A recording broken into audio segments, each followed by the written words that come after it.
கண்டராதித்தரை பற்றித்தான் பார்க்க போறோம். கண்டராதித்தனாரின் காலம் 10ஆம் நூற்றாண்டு.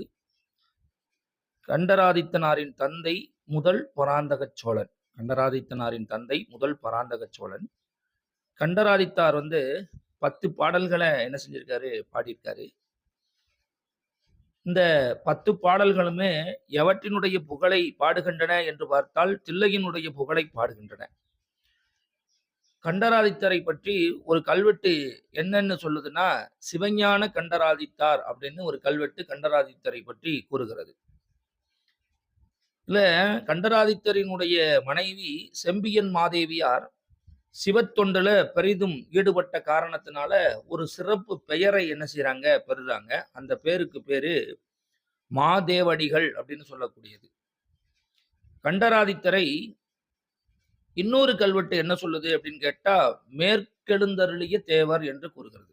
கண்டராதித்தர மற்றும் ஒரு கல்வெட்டு மேற்கெழுந்தருளிய தேவர் என்று என்ன செய்கிறது? கூறுகிறது. திருக்கடை காப்பு செய்யுள்ல தன்னை கோழிவேந்தன் என்றும் தஞ்சையர்கோன் என்றும் யாரு குறிக்கிறா அப்படின்னு பார்த்தா, கண்டராதித்தர் குறிக்கிறார். திருக்கடை காப்பு செய்யுள்ல தம்மை கோழிவேந்தன் என்றும் தஞ்சையர்கோன் என்றும் கூறிக்கொள்பவர் கண்டராதித்தர்.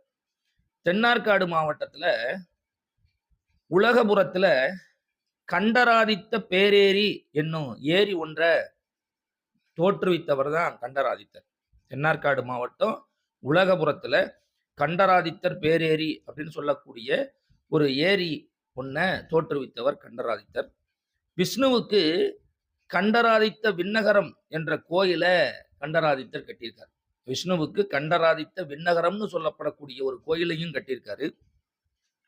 கண்டராதித்த பெரும்பள்ளி எனும் சமண ஆலயத்தை பள்ளிச்சந்தங்கிற ஊர்ல தோற்றுவித்தவரும் இவர் தான்.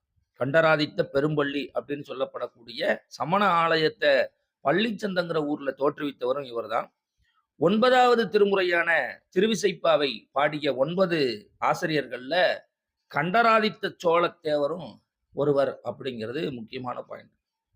9வது திருமுறையான திருவிசைப்பா பாடிய 9 ஆசிரியர்கள்ல கண்டராதித்தரும் ஒருவர் அப்படிங்கிறது தான் முக்கியமான பாயிண்ட்.